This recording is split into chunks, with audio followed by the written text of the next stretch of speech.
So today, what we're going to be going over is the steps to outsourcing your multifamily underwriting. I've been getting some questions lately from our group from the Multifamily Investor Nation about, how do you find somebody to do your underwriting for you, or how do you outsource your underwriting? And so we're going to go over a couple of things like that today, and then open it up for questions and answers towards the end for you guys to be able to give me some feedback on some questions that you might have in regards to that. So what we're going to learn on this webinar is what you need to know and to kind of think about before you outsource your underwriting. We're going to go over why you might want to consider outsourcing your underwriting. And then we're going to talk about a couple of different ways to set that up, to how to properly set up an outsourced underwriting team or person, and how do you structure the pay for somebody like that. Because it can get a little bit expensive if you don't set it up properly. And then things to watch out for when you hire an outsourced underwriter, whether it be here domestically or overseas. And then when to hire, when should you consider hiring a full-time underwriter for your apartment syndication business. So we're going to go over those various topics today on the webinar. Should go for about 20 to 25 minutes. And then we'll open it up towards the end for some questions and answers for those of you who are on here live. And for those of you who have maybe this is the first time watching one of our videos or being a part of one of our webinars and not really sure who we are, my name is Dan Handford. I'm the managing partner with a group called PassiveInvesting.com, where we acquire large apartment complexes around the Southeast. We also have some acquisitions that we've been a part of in the Texas markets. And so I'd encourage you to do some research on our group, PassiveInvesting.com. And if you're interested in becoming one of our passive investors, you can certainly fill out the form there. And I'd be glad to jump on a phone call with you to discuss your investment goals further to see if you'd be a good fit for our group. I'm also the managing partner, or not the managing partner, but the founder of the Multifamily Investor Nation. We're now over about 12 to 13,000 members in this group. And coming up next month in September will be our 1-year anniversary. So in 1 year, we've been able to grow it that quick, which I've been really excited about, and very happy to have a lot of people part of the nation itself. And, for those of you who have been to our website before, there's a place on there to be able to subscribe to our YouTube channel, subscribe to our podcast. We have a podcast called Multifamily Investor Nation, so you can do that as well. And so I want to go ahead and dive right into the material now. Just wanted to give you that little bit of a feedback. And just for those of you who are wondering about where I am located, I'm actually here in Columbia, South Carolina. I'm broadcasting from my offices here in Columbia, South Carolina. And so let's dive right in. So the first thing we're going to go over today is going to be what you need to know prior to outsourcing your multifamily underwriting. Okay, and so there's a couple things you want to make sure that you're thinking about prior to this. So first off, don't think that you're going to be able to outsource your underwriting and not have to worry about underwriting. Because when you talk about outsourcing your underwriting, it's not just saying, hey, go do my underwriting for me and then just tell me when I have a good deal. It's the purpose of outsourcing your underwriting is to help you not have to put in a lot of the nitty-gritty items from the T12 and the rent roll. So really the purpose of that outsourcing is to alleviate some of the extra time and effort and energy and work that's involved. It usually takes a couple of hours or so to maybe put in some of the numbers from the T12 and the rent roll, depending on how well put together those packages are coming in from the seller or the seller's broker. And so you have to be able to understand how that works. But I would encourage you to not just outsource your underwriting because you don't understand it or because you don't want to learn it. You, in this multifamily space, as a syndicator and as a sponsor, as a single operator, you need to understand the underwriting so that when you get it back from your underwriter, whether you're outsourcing it or you're doing it in-house, you need to understand and know how it all works, right?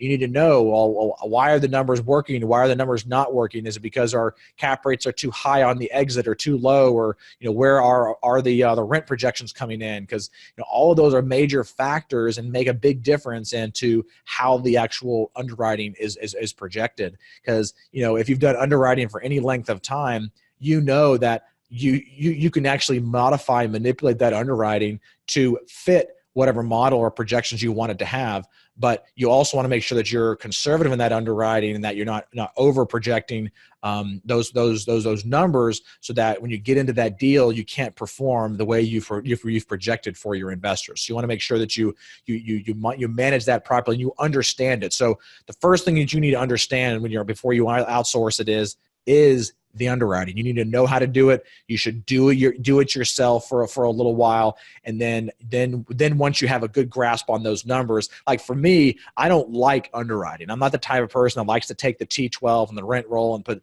this number to this number and really just like love putting those things into the spreadsheet. I'm the type of person that likes to see the completed product and find and be able to find the holes in the underwriting and look at it from a 30,000 foot view. And so if that's who you are, that would be a good thing for you to be able to do is learn the underwriting, because I know how to do underwriting. I can do it, but I choose not to because we do have another partner in our group that actually does that. Now, the other thing you want to consider is when you're doing this is making sure that you find an underwriter or maybe even multiple underwriters that you can rely upon, because when you start to outsource your underwriting, especially to somebody who's virtual, so we'll talk about that as well, it's going to be a little bit more challenging for you because, we've used some virtual assistants in other areas of our business, and, one day they'll just become non-communicative and you can't reach them. You can't get a hold of them. And maybe there was a tsunami that hit their country or whatever, or even if they're domestically, they just disappear and you never hear from them again. And so if you're in a tight timeline or squeeze on a particular asset and you're trying to get something done, then you might have to step in there and do it yourself, which again goes back to that first thing that I said about making sure that you understand the underwriting yourself. Okay. And so the other thing we'll touch on a little bit later is when we start to talk about things to watch out for when you're hiring an outsourced underwriter, is you need to make sure that you check their credentials, make sure that they actually know what they're doing. Maybe have them send you a couple of examples of some projects that they've actually done, or send them a sample project that you've already underwritten and see how close their underwriting comes in to your underwriting, and just give them some of those tests. And you will still have to usually pay them for those tests of that underwriting, but it'll allow you to vet them to make sure that their numbers are looking proper.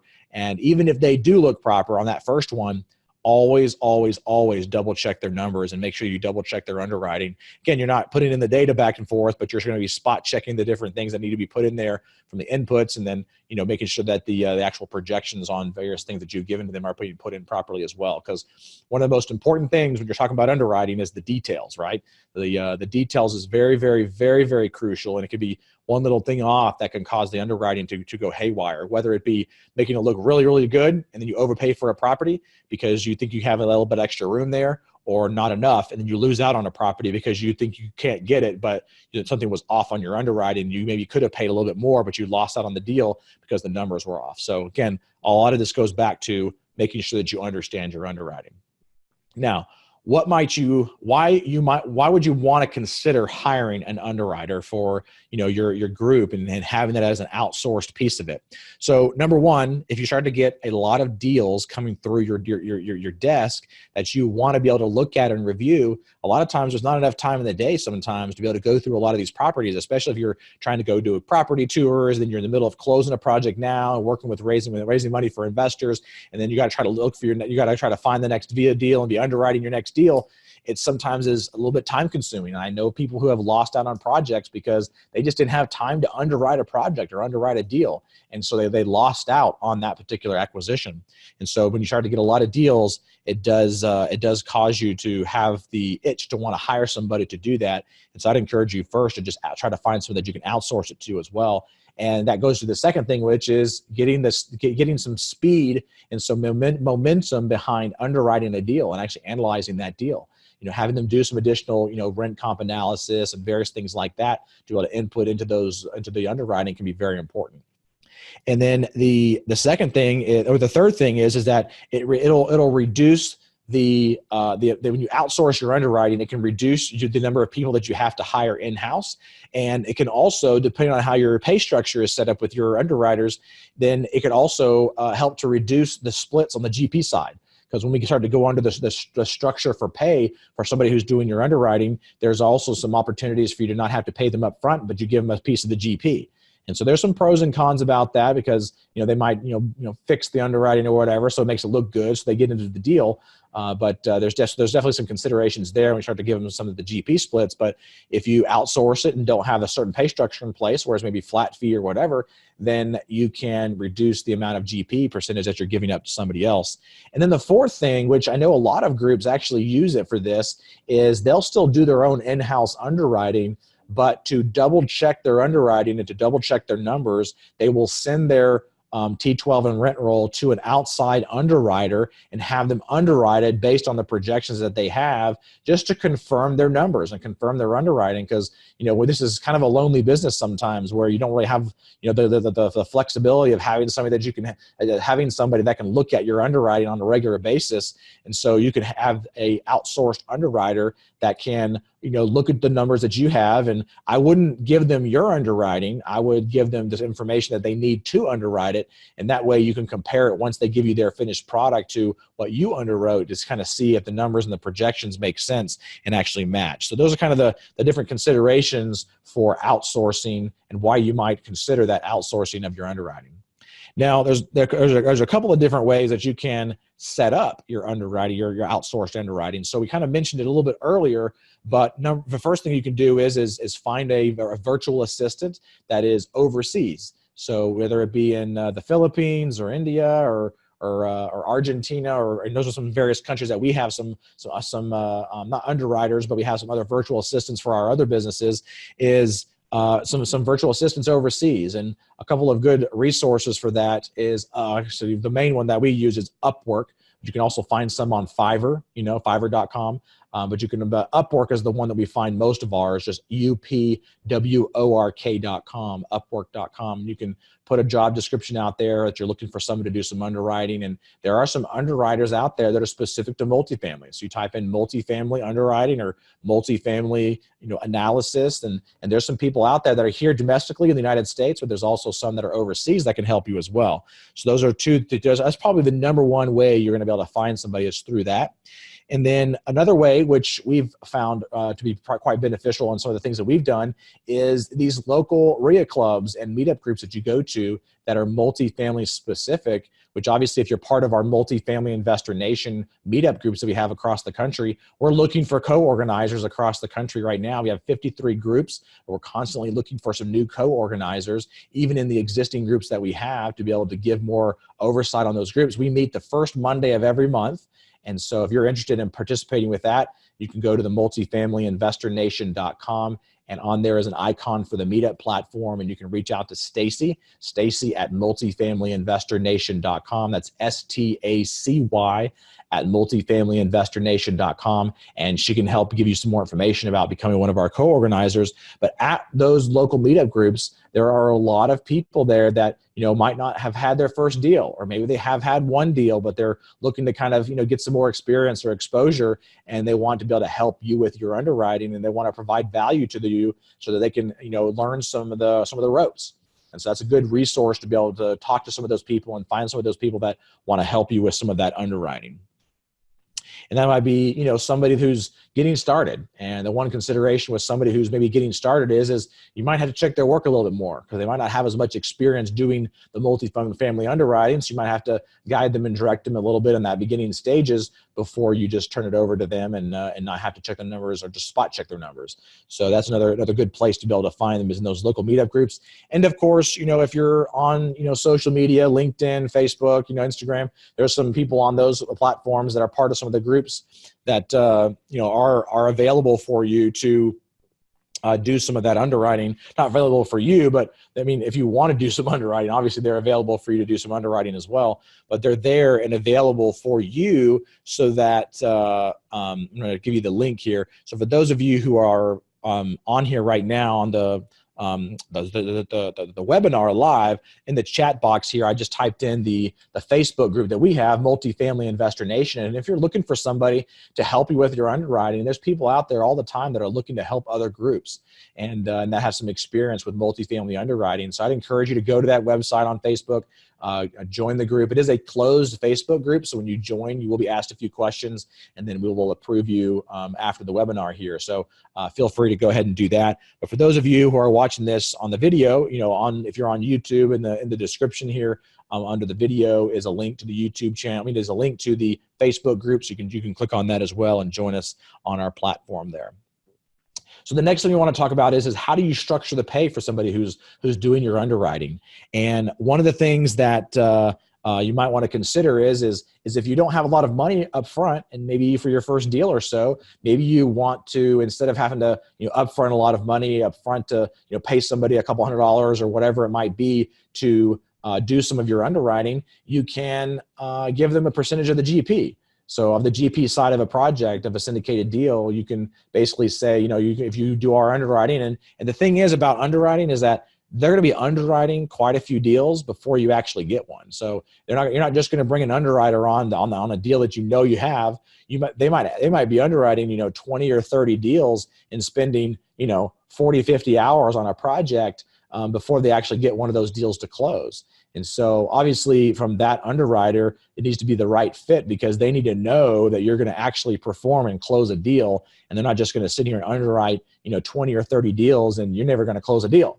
So that would be one of those things where that underwriter would want to make sure that you are actually going to close a deal if they're just going to be paid based on the GP percentage. So they would share in the acquisition fee and maybe the asset management fees and some of the other disposition fees that are a part of a syndication, and then some of the promotes on the back end when there's some sort of a capital event as well. Now there's two other ways to pay for somebody. So you can give them a GP percentage, or what you can do is pay them hourly. So however much time it takes them to underwrite a deal, they'll just clock their time. And the nice thing about Upwork.com is there are some resources. There's actually on their Upwork.com platform, they can actually get they timestamp their computer so you can see them actually doing the underwriting, so that you can actually know what they're doing and clock their time appropriately, so that you're not paying them to go to the bathroom or paying them to go get up and go take their kids to the lunch and come back, and they're charging you for that. So they actually can tell when the screen is what do they call a still or vacant or whatever, and so, or not active is what it is, and then they don't charge you for that. So there is ways to do that if you wanted to have somebody virtually doing some of your underwriting and keeping track of that too. And then, so that would be an hourly fee that you can charge somebody, and that hourly fee is going to range, probably from as low as $20 or $30 an hour upwards to $70 to $100 an hour, depending on how experienced that person is. Because if you get a really good and experienced underwriter, it should not take them more than about an hour to underwrite a deal from the T12 and the rent roll. I mean, they should be very efficient with it. So when you pay them $100 to do that, it might actually be cheaper for you to do that. So don't be scared away about that, because somebody who's inexperienced and might be only charging you $25 an hour might take them 10 hours to do it, right? So hopefully it won't take them that long, but even if it took them 4 hours to do it, 4 or 5 hours, half that time, they're still right at the level of the experienced person, and you're going to probably get a better product when you pay somebody a little bit more because they have a little more experience in that underwriting process. And then of course, the other way to do it is to come up with some form of a flat fee that is either paid up front. That might be a little bit lower fee per deal that they underwrite, or it might be that they aggregate a flat fee for every deal that they underwrite. So they might underwrite 10, 20, 30 deals, but the deal that you actually close on, they might get paid out of the acquisition fee for the other 10 deals that they've done. So if you're paying them, $150, $200 or whatever it is for each one of those deals to underwrite that you don't win, when you actually win a deal, and let's just say it took you 10 deals, and then you write them a check for $1,000 out of your acquisition fee or whatever for those various projects that they underwrote for you. And it gives them a lot of exposure and experience themselves. So it's kind of a win-win for both of you. So those are kind of the different pay structures that I've seen when it comes to structuring the outsourced pay for your multifamily underwriting.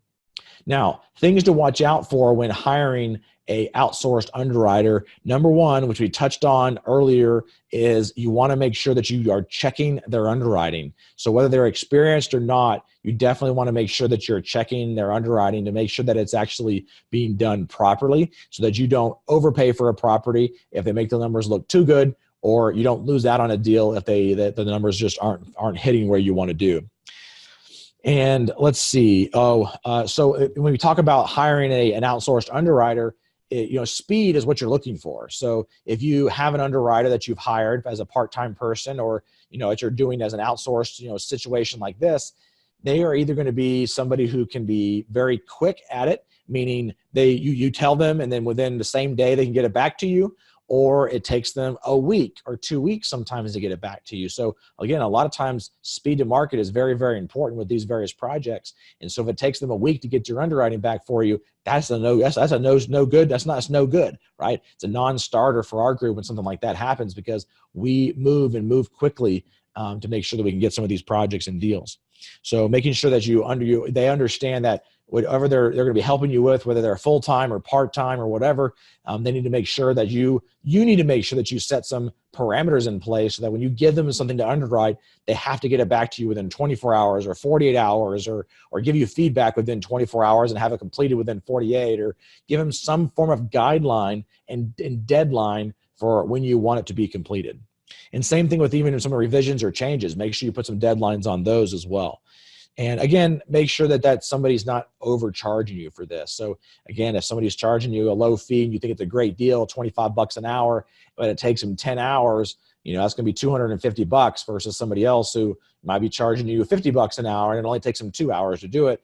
You're going to be ahead of the game with somebody like that versus somebody who's going to be overcharged, maybe lower charge and overcharging you for that. Now, let's see here. Oh, so another consideration that you want to make sure that you watch out for is if it's an underwriter that you found on a platform like Upwork, because a lot of you right now will probably go to Upwork.com, open up an account, put out a job description there, try to find someone to be able to help you do some of your underwriting for you. When you do that, guess what might happen? 5 of you might find the same person to do that underwriting, and you guys might be in the same markets. And so they might be underwriting the same deal, right? And so you have to make sure that when you find an underwriter that they will be exclusive to you, not necessarily on exclusive just to you, but if you give them a deal first, then you will only underwrite for you on that deal. So I hope that makes sense, but you just want to make sure that you don't have the same person underwriting for multiple groups, because it can kind of skew the numbers a little bit. And I don't want the information that I give my underwriting to be shared with other people, because there's some proprietary things that we do with our underwriting, and I'm sure you guys do as well. There's always some things that each group does a little bit differently with their underwriting that is proprietary. So keep that in mind, making sure that they're somewhat exclusive to you, or at least exclusive to you on particular deals. All right. Let's see here. Oh, when to consider. So finally, just kind of wrap things up here. When to consider. So if you have some questions about the content that we've already gone over right now, you can type them into the Q&A box here on the webinar platform. Or if you're on YouTube and you have some questions, you can type them into the comments box below the video. And I'm constantly monitoring those questions that come in through there and trying to respond to those as well. So feel free to do that. Also would encourage you, if you're watching this on YouTube after we've had the live webinar, click on the thumbs up icon right below the video and help us get that word out about our platform, the Multifamily Investor Nation as well. So the last thing that I would tell you is the last thing we're going to cover here is when to consider hiring a full-time underwriter for your apartment syndication business. So one of the things that will help you one of the things that will help you is as you start to close more deals, you can now allocate some of your asset management fees that you're being paid to be able to hire some key people. And so, a lot of investors might think that asset management fee might be a little bit on the high side. Our group charges 2%, which is not, I don't think it's very high at all. I've seen some groups charge 3%, 4%, or 5%, but we charge 2%. And we don't make a lot of money off of that. So we don't make any money off of that. We use that asset management fee to be able to hire certain key people and personnel for our business to make sure that the asset is being managed properly. But also we can hire somebody full-time once we start to get some money coming in from those. So, a full-time underwriter that all they're doing is that, you're going to probably charge, on the low end, maybe you're going to probably pay them on a salary basis on the low end around $50,000 a year. Typical norm might be like 70 or 80,000, or, and if you get a really good and experienced one that's really solid, that can maybe help you with some of the other things, then you can, you could possibly pay over $100,000 a year for that person, 100, 125, maybe even more. And also giving them some bonuses or some, extra funds for when you actually close on a project as well. So there's definitely some other ways to do that, but I would encourage you to continue to outsource your underwriting if that's what you want to do until you have enough revenue coming in from the asset management fee that allows you to be able to hire that outsourced, to be able to hire that in-house, if you are that full-time underwriter for your particular business, for your particular business. So That's all I have for you today. I told you it'd be about 20, 25 minutes. That's right on the money, right at about 20. It's like 3:29 p.m. right now. So I'll open it up for questions and answers. And if we don't have too many of them, that's perfectly fine as well. We'll wrap it up a little bit sooner. But for those of you who are watching right now and haven't done it yet, go ahead and click on the icon there to be able to join the closed Facebook group. Not the icon, but the link inside the chat box to join the closed Facebook group. And then also subscribe to our podcast, the Multifamily Investor Nation. And then also, go ahead and go to passiveinvesting.com. You can see it right here on my shirt, passiveinvesting.com, and sign up for our passive investor list if you're interested in doing some passive investing as well. So let me see here. We got some questions from a few people. Let's see. First question that I have coming in here is, do people usually use a special software to do underwriting, or do people just use Excel? And so there is a combination. So there's several different types of deal analyzers out there that are in the market. So I know Mark and Tamil Kinney with Think Multifamily have a product that they use. I believe it's just an Excel program as well, but it's a built-out Excel program. Michael Blanc has what's called a syndicated deal analyzer that you can purchase and use. Our group, passiveinvesting.com, has our own proprietary one that we used. We took kind of a model from another operator and have modified it to our own needs. And so we've kind of customized it and made it our own kind of proprietary, model that we use for our various projects that we actually will use for our underwriting. So good question there, Marina. Next question is from David. Looks like a very similar question. So I think I already answered that one about what kind of software does a third-party VA use to analyze, and it would be Excel. So the number one program that I see people analyzing on is Excel. I know that there are some online versions. So one of the first ones that I used was one with Jake and Gino. With Jake and Gino's group. We just go to jakeandgino.com or Google Wheelbarrow Profits, and they have a deal analyzer that's actually online based, which I used earlier on for a few deals. So that'd be another one that you could use too. But most of your VAs will have the Office Suite product to be able to use, because that's what that's what they will purchase to be able to compete in the market. All right, so Charlie has a question here. Charles has a question here. How much of the GP do you offer for underwriting? And Robin has the same question about, what typically is the GP percentage that is negotiated. So I've seen anywhere between 1% to 5% for underwriting on just to be given the percentage of the GP based on that. So 5% is probably the highest I've seen for underwriting, but it can go a little bit higher depending on how detailed the underwriting is, or how experienced that person is, or maybe even how many deals they had to underwrite before they got to win that deal. So it's definitely a varied number, but anywhere between 1% to 5% of the GP for just doing the underwriting on that as well. All right, and then another question coming in here from Vabov.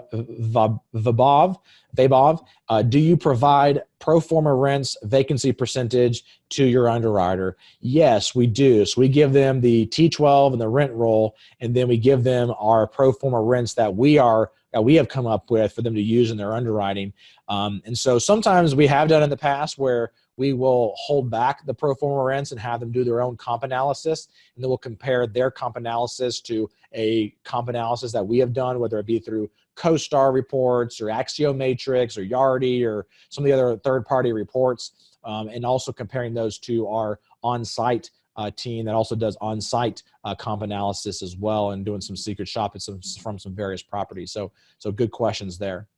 Well, that is all the questions that I have coming in through here. So thank you guys so much for being here and for being a part of the Multifamily Investor Nation webinar platform. And one of the things you guys have probably noticed is that we have changed our landing page for our webinars. But if you go to multifamilyinvestornation.com/MFIN webinar, then obviously you'll be able to see the latest webinars that we're doing on a weekly basis. So next week, I'm really excited about the next webinar we have coming up. I actually met this person at the Michael Blanc Dealmaker Live event in Dallas, and he came up to me and he said, "Are you guys using this particular analysis on your properties, and it actually can increase your bottom line by 3%?" And even though 3% might not sound like a lot, it's pretty significant on some of these larger properties when you talk about the amount of money that it can actually save you. And I was very intrigued by what he was mentioning and what he had said. And so I'm curious about this particular topic, about how to implement this. And so I would encourage you also, the landing page is still up right now for this particular webinar, but we will be switching it over to the new topic for next week, probably later today, first part of tomorrow. So I will be sending out another email about that for those of you who want to jump on that webinar. But I'm pretty excited about it. So we're gonna have a guest on next week to be able to share their experience, and they actually are one of the analysts that help be able to reduce this expense percentage, and so I'm curious about it. So we're gonna have him jump on there with us. So make sure you stay tuned for the webinar that's coming up next week. I don't have the date or time yet, but I will make sure I post those out to you. And for those of you who are watching this on YouTube and aren't on our email list, just go to multifamilyinvestornation.com. We'd love to have you there and join the MFIN Nation.